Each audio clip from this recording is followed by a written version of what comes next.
নমস্কার বন্ধুরা, সাথী কিচেনের আবারও এক নতুন রেসিপিতে আপনাদের সকলকে স্বাগত জানাই। আজকে রেসিপিতে বানিয়ে দেখাবো দারুণ টেস্টি মুচমুচে মিষ্টি গজা। খুব সহজ পদ্ধতিতে এইভাবে একবার মিষ্টি গজা কিংবা খাজা বানিয়ে দেখুন, খেতে দেখবেন দারুণ লাগবে।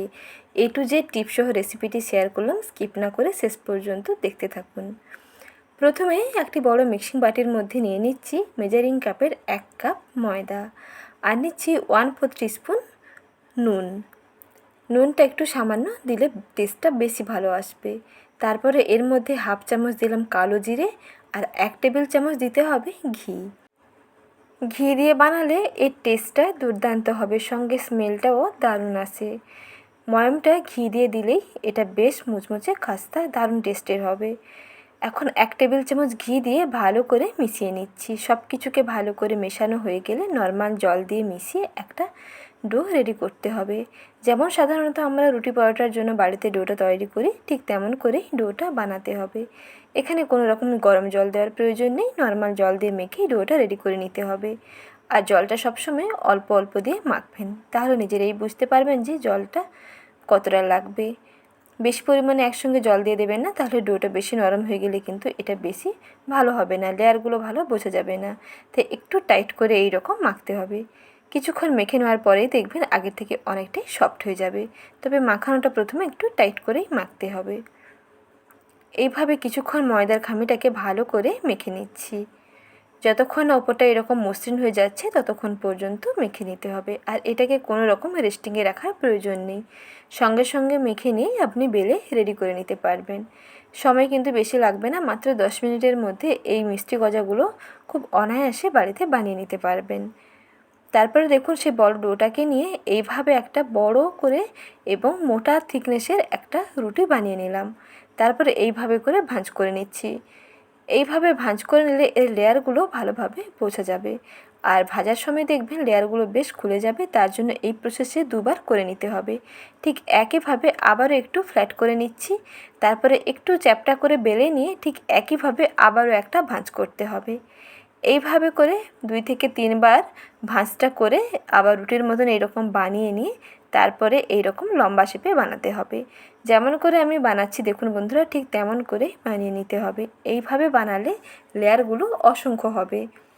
খাজা কিংবা এই গজা বানাতে হলে, লেয়ার বানাতে হলে এইভাবে করে বানিয়ে দেখবেন সহজে অনেকগুলো লেয়ার এসে যাবে।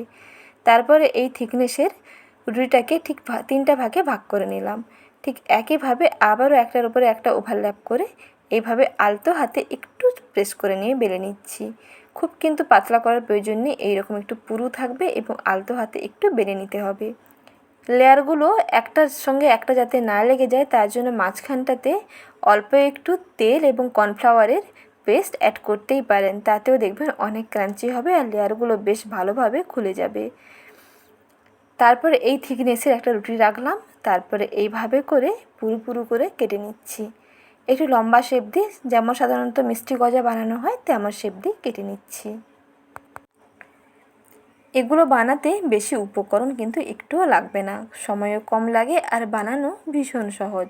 ময়দা ও চিনি থাকলে বাড়িতে সহজেই বানিয়ে নিতে পারবেন। দেখুন লেয়ারগুলো কত সুন্দরভাবে বোঝা যাচ্ছে।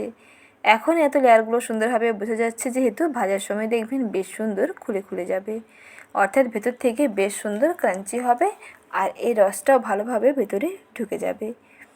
তার জন্য এইভাবে লেয়ারগুলো বানিয়ে নিতে হবে। এখন এগুলোকে তেলের মধ্যে ভেজে নিচ্ছি।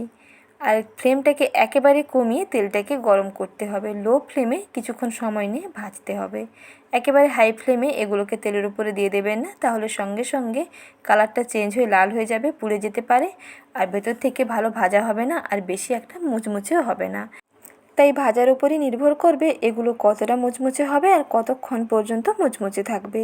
তাই গ্যাসের ফ্লেমটাকে একেবারে লোতে রেখে কিছুক্ষণ সময় নিয়ে ভাজতে হবে। এইভাবে উল্টে পাল্টে ভেজে নিলে এই লেয়ারগুলো দেখবেন বেশ সুন্দর খুলে খুলে যাবে আর ভেতর থেকে খুব সুন্দর ভাজাও হবে আর কালারটা দেখবেন বেশ সুন্দর সোনালি হতে আসবে।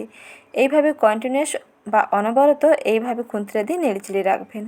কালারটা যখন এরকম সোনালি কিংবা গোল্ডেন হয়ে যাবে তখন এগুলোকে তেল থেকে তুলে নিয়ে একটা প্লেটে একটুখানি সময় ঠান্ডা হওয়ার জন্য অপেক্ষা করুন। আর ঠান্ডা হতে হতে ততক্ষণে এখানে চিনি শিরাটাও রেডি করে নিচ্ছি।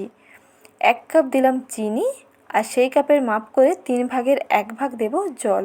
চিনির শিরাটা একেবারে একতার বিশিষ্ট শিরা বানাতে হবে, তাই জলটা বেশি দিলে কিন্তু ভালো হবে না। সামান্য একটু জল দিয়ে গ্যাসের ফ্লেমটাকে হাইতে রেখে কিছুক্ষণ পর্যন্ত ফোটাতে হবে।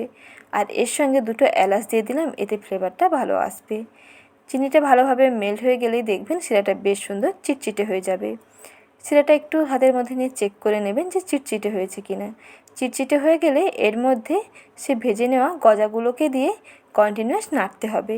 গ্যাসের ফ্লেমটাকে মিডিয়ামে রেখে অনবরত এগুলোকে নাড়তে নাড়তেই দেখবেন চিনির শিরাটা একেবারে শুকনো শুকনো হয়ে আসবে। যখন চিনির শিরাটা কড়াই থেকে একেবারে শুকনো হয়ে যাবে তখন গ্যাসের ফ্লেমটাকে বন্ধ করে সেই গরম কড়াইতে এইভাবে অনবরত নাড়তে হবে। তখনই দেখবেন এই চিনির শিরাটা সুন্দর গজাগুলোর গায়ে লেগে লেগে গিয়ে বেশ সুন্দর সাদা সাদা হয়ে যাবে, আর চিনির শিরাটা সুন্দরভাবে শক্ত হয়ে আটকে যাবে। আর দেখবেন এইভাবে কড়াই থেকে সহজে ছেড়ে উঠে আসবে। দেখুন কত সহজে সুন্দরভাবে রেডি হয়ে গেল মুচমুচে টেস্টি মিষ্টি গজা। এইভাবে অনবরত নাড়তে থাকলেই দেখবেন সুন্দর কড়াই থেকে ছেড়ে যাবে, আর এটা ঠান্ডা যত হবে তত দেখবেন এইরকম ওপরের গাগুলো সাদা সাদা হয়ে যাবে, এইরকম দানাদার হবে। এইভাবেই রেডি হয়ে যাবে দারুণ টেস্টি মিষ্টি গজা। দেখলেন কত সহজেই মিষ্টি গজা বানিয়ে নেওয়া গেল। তাহলে এইভাবে আপনারাও বাড়িতে ট্রাই করে দেখুন, খেতে দারুণ লাগবে। আর সহজ রেসিপিটি ভালো লেগে থাকলে লাইক, শেয়ার এবং সাবস্ক্রাইব করবেন। ধন্যবাদ।